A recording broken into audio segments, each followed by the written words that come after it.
Great. The 180 van goes for its first little drive.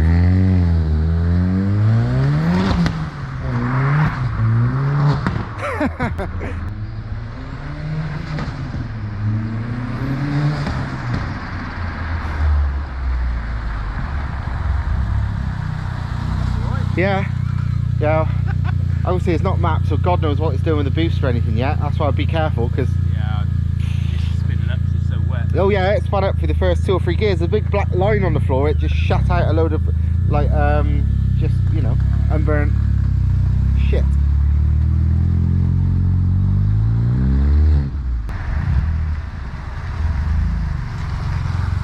Sounds mint. Goes no gears alright? Yeah, it's fine. Mint. Yeah, it looked like it wanted to fucking move then, but it was just spinning the wheels like in every single gear, just brr brr brr. It's just like, yeah. But at least the gears all work fine. Yeah. Reverse lights work, I watched them down there, they come on. So yeah, and it fucking... Simple reset of the shit. Yeah. And now you know how to do that. It means in the future, if it ever starts feeling a bit iffy, you know how to fucking reset it. Yeah. But yeah, it's fucking ace.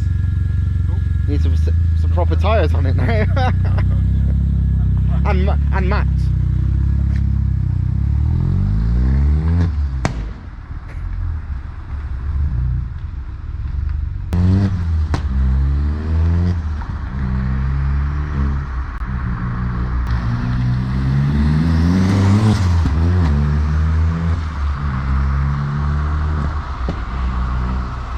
That thing is cool as fuck. Been driving my thing the last couple of days just because I've got little bits and pieces to do on it, which I've been doing. I still want to do the plugs and I want to compression test it, just because I have no idea how healthy this thing is or not. Seems fine, but you never know. Bit worth checking.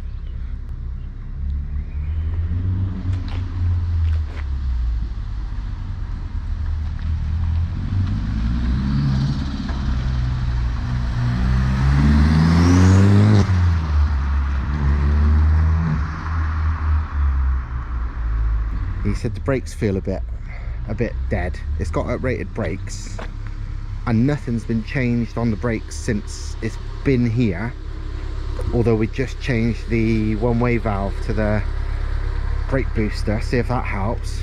It might just be he's used to driving newer cars with a lot more assistance, so he needs to get used to this again, although his race car's got non-assisted brakes, so that's a different thing altogether.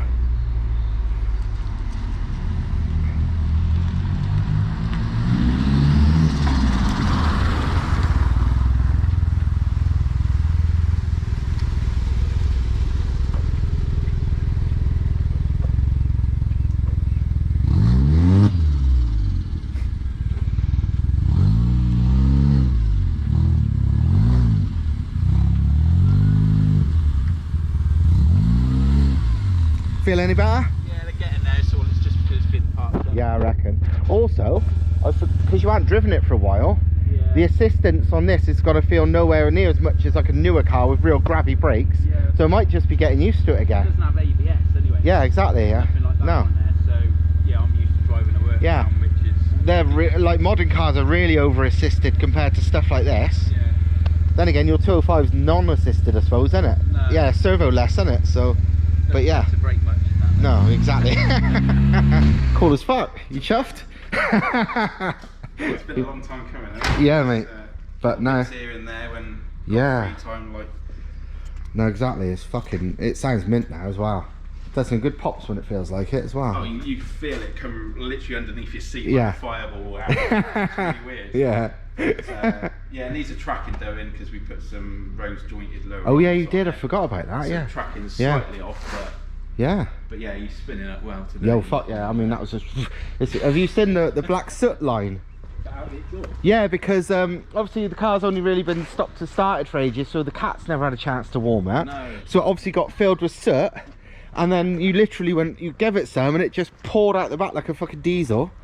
Look at all the soot. It just. Yeah, and that's when you I think you changed gear and it spun up again and did another bang.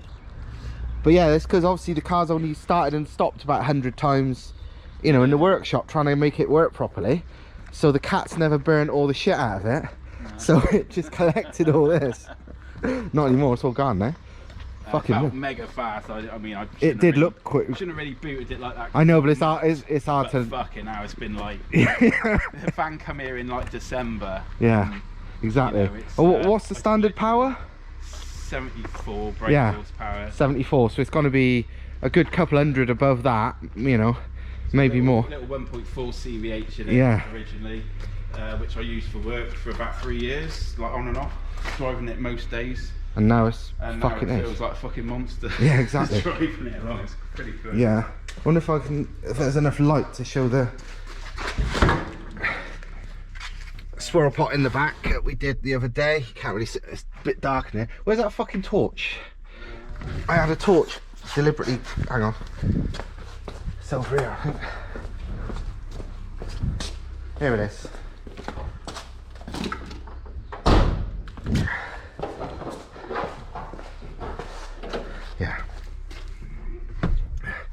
Yeah, last few jobs was swirl pot. This was the one that was in my MX-5, but I recycle everything. So that's like a Stav-Tech version of a 044 in a swirl pot, and a K&N like high flow fucking fuel filter. But that's in the back here. It's in a slightly odd place. It should be more in the corner, but we couldn't because the chassis rails and everything there. So that was the best place for it, but it's ideal, feeding from the standard pump. Bit of a mission doing that. We had to drop the whole pump, the whole tank, to get to the standard pump to redo it, but we did that. And under the bonnet, it is kind of like I've shown you before, but today Darren's fitted this custom breather setup, which is fucking bang on. Basically a lot like my one is, how I always say to do it. So from the cam cover to one port, from the one in the block to the other port, and obviously when it needs to and wants to, it can drain from the bottom one back there, so don't just fill the catch tank. And a breather on top.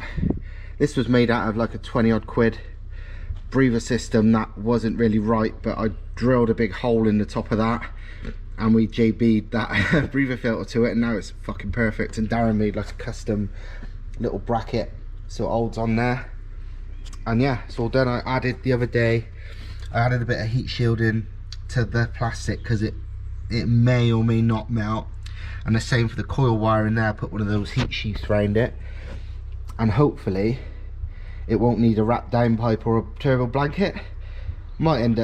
It might, or Darren might end up doing it anyway, because like the rest of us, you can't help but play with stuff, can you? So you might still do it, but it's, yeah, all intents and purposes it's done. Darren figured out what wires is what to make the reverse lights work earlier, and he also figured out how to make the gear linkage spot on, which is something I didn't know, so it's dead useful for mine. And it's because the other day we tried to drive this and it was fine, apart from it felt a bit sloppy, and you just couldn't get first. Well, you could, but only if you went into second first. But thanks to Google and everybody owning 180s, Darren figured it out and it's fucking ace now. So yeah, MOT soon, and then obviously mapping and more videos of it on the road, because it's cool as fuck and everybody loves this thing. So yeah, chuffed. Yeah, I would be. It's fucking cool.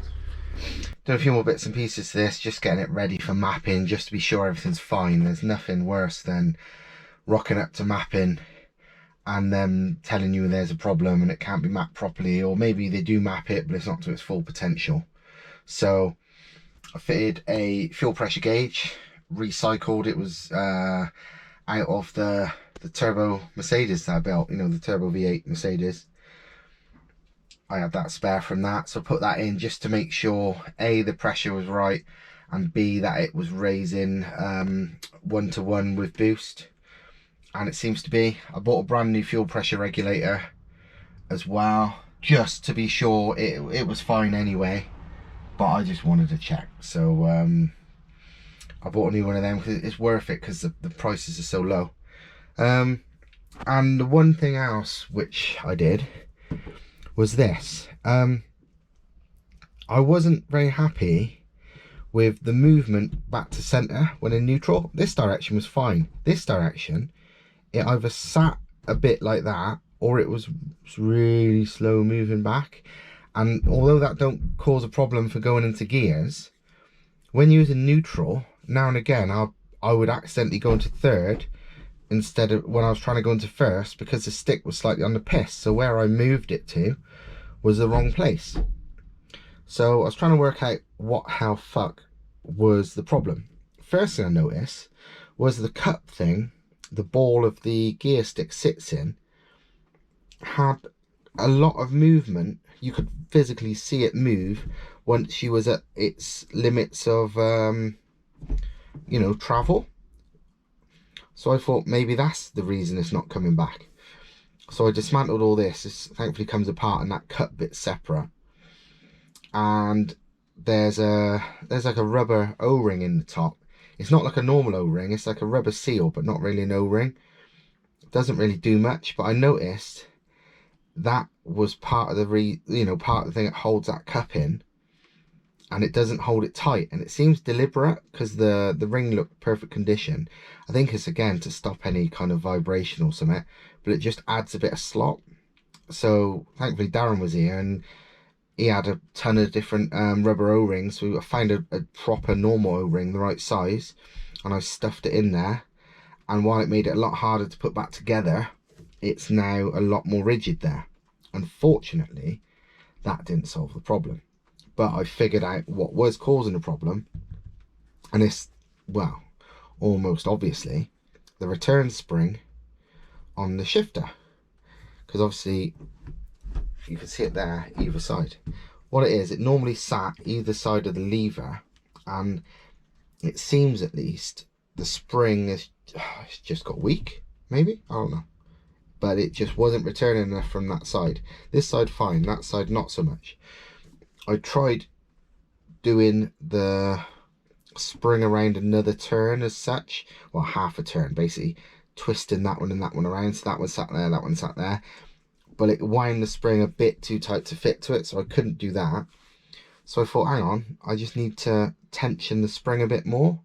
So I was trying to figure out a way of doing it, and I basically needed to move the neutral, the center position where the springs sat further away to tension it a bit more.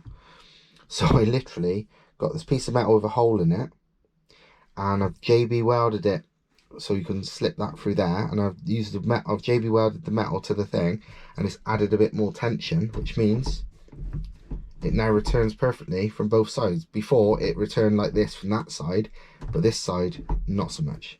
But that extra centimetre or so of tension has made it perfect.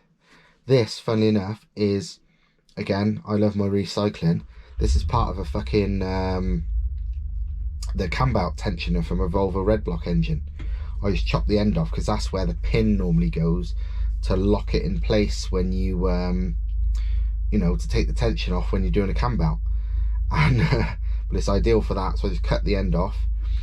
I didn't know how well this was going to work, so I didn't do it I sort of I put it in place just with my hand at first, and it felt right, and I thought I could either MIG weld it on, just a couple of spot welds, or JB weld it. And I thought, well, if I MIG weld it, I've got to move all the cars just to bring it in, and there's no need in this situation because it was almost would have stayed on naturally, but you never know when it would have slipped off.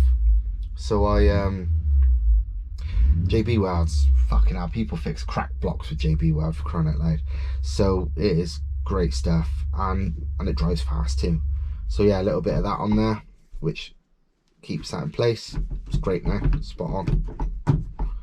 And the shifting on this is very fast and very quick. So yeah, I'm feeling quite confident I'll be able to change gear very fast with this. I mean, I can't rev it at the moment, but at low RPM, only going to 3 grand, I can go real quick with this, no problem. And that's not, you know, and that's not giving it loads. So as long as RPM don't balls it up at all, then the shifting will be fast and good. I'm sure everybody's seen on or experienced on some cars where when you're going fast or when you're trying to shift fast, it's just not possible on certain gears. If anyone's been like a long time subscriber to like Boosted Boys, he's always, it's always been a running joke that he often misses, is it third? Yeah, misses third or whatever on the drag strip. Because for some reason, especially at Civic, it seemed to struggle when going really hard to get into third. But on this car, it seems every gear, no problem, very quick. So I'm hoping it stays like that, you know, when I'm giving it full steam. But I know that once mapping, and mapping's in about 2 and a little bit weeks, if I remember right. I think it might be 2 weeks tomorrow, something like that anyway. So yeah, thing I want to do now, I want to change the plugs because I still haven't changed them, and I just out of morbid curiosity, I want to compression test it just to see. But yeah, apart from that, it seems all good. So happy days. Right, it's a lot later now, but I have compression tested the one at TMR2. Compression's good. At its lowest, it's a good number. At its highest, it's practically like new. So hopefully that means it's all good for mapping. I can't do anything else. I've put in some fresh plugs, one heat range colder, gapped them to the correct sort of gap, 28 thousandths, which is about right, 28, 29. And yeah, as far as I can see, it's ready to go. But it's 2 weeks till mapping, so but I'd rather get things done before rather than after. Onto the yellow one. Yeah, it probably looks about the same to you, but I have been sorting out stuff, most notably sorting out what the manifold and exhaust setup is going to be, and it's going to be roughly this. Not totally this, because I forgot to order some things and some things turned up wrong, but this is what we're doing. So we've got the 2.8 manifolds, which are really good. I've chopped the original ends off, they're like a 3-bolt fitting. I've port matched them because they've got a weird lip on the outlet, which took quite a lot of porting. The inlet ports were very well port matched to the head and the gaskets. So all I've done is give them a clean up, a polish you'd probably call it, but no actual porting. Tiny bit again on the inside, mostly a clean up rather than any actual porting. The real porting was on the outlet, which needed a fair bit. From there, I weld some 2¼ inch V-bands on. I've only got one at the moment because the people who I bought some off, despite listing them as male and female, sent me the normal flat faced shit ones, and they're no good, so I'm not using them. So I'm sending them back. And then from there, the manifold, well, not manifold, what do you want to call it, link pipe, second part of the manifold, whatever, is going to be out of thick ass Schedule 10 stainless steel. It's going to be, well, much like the rest of the setup, much like a Ferrari F40. So it's going to be teed off, and it will be a T. I know people go, oh yeah, but it's not giving wastegate priority. Doesn't fucking need to on this setup. It should be fine. Wastegate priority, if you look at most F1 engines, F1 turbo engines from back in the day, a lot of them didn't have wastegate priority. It come off 90 degrees. The F40 is too. You need wastegate priority to make the most of an overly small wastegate. If you've got enough wastegate for your setup, you don't need, you know, particular priority. If anything, giving priority to your wastegate is gonna give worse spool because you're not giving priority to the turbo. But these, it's better than the F40. The F40s is literally like a 90 degree off, but these are like curved. Do you know what I mean? Curved inside and out. So while it's not priority, it's not a dead 90 degree turn. So, and from here, there will be another T, which will go to the wastegate. Like I said, same as F40s. These are 2 inch Schedule 10. 2 inch means nothing when it comes to Schedule 10 stuff. because they make the excuse that it's nominal. So 2-inch schedule 10 is over 2-inch, but less than 2, and you know, very slightly less than 2 1/4 ID, and almost 2.5 OD. So why they call it 2-inch, I don't know, but they use the term nominal as in it's not even close. But yeah, it's pretty much perfect for a 2 1/4-inch V-band to go on the end of there. It's then going to these cast stainless V-band to T2 flange adapters I bought from the States. The V-band outlet, well, the V-band inlet really, is 2.5, unfortunately.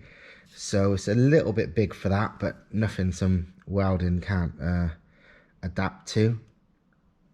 Annoyingly, even though this is got a flange for male and female fitting, it's a female fitting, the fucking flange they supply for the other side isn't male or female, it's just a crappy flat one. So it's basically junk, so I had to throw that away and basically buy some whole new male and female flanges just to get the correct one, because these people are dickheads basically. But yeah, it'd go to that, and then that'd be that. Again, weirdly, while it was T2 flange, as in the bolt pattern, just like V-bands, just like piping, just like everything, there's no set exact size. So this, you know, the flange on the inlet side was gigantic, like bigger than I've ever seen any T2 flange, you know, the hole. Whereas the housing was a lot smaller, not tiny, but not the biggest I've seen, but not the smallest I've seen. But it took quite a bit of porting. I would say it was similar at its widest point to how wide and how tall this was, but this was almost square, whereas this was a more typical oval. So I had to take off quite a lot on all 4 corners to make it a smooth transition, you know, to port match it, to make it a smooth transition from this massive fucking one down to this. Obviously same both sides.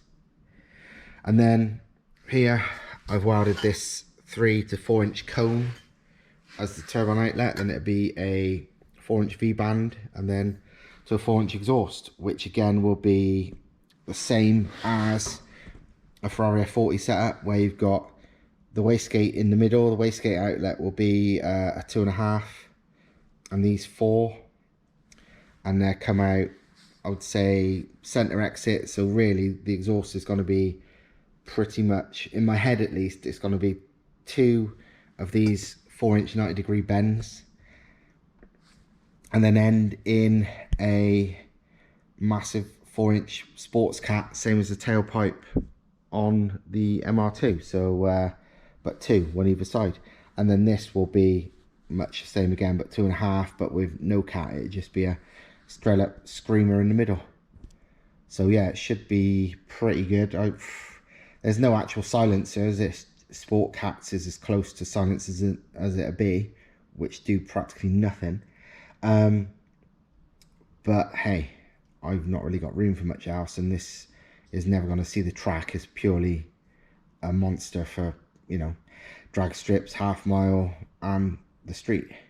Half mile, well, standard mile too, because this thing should do 200 in a standard mile. So yeah, but like I said, I've forgot a few bits haven't been ordered. Well, I've turned up at wrong, but this is the general gist of the exhaust side, which is, yeah, pretty fucking cool, I think, and I'm pretty certain should work, because like I said, that's a big 60mm gate. I'm confident it'll be fine. Don't get it, it's only a 2.8. It's not like a gigantic engine, and it's also going to be running quite high boost, so it should be more than enough. I'm fairly confident in it.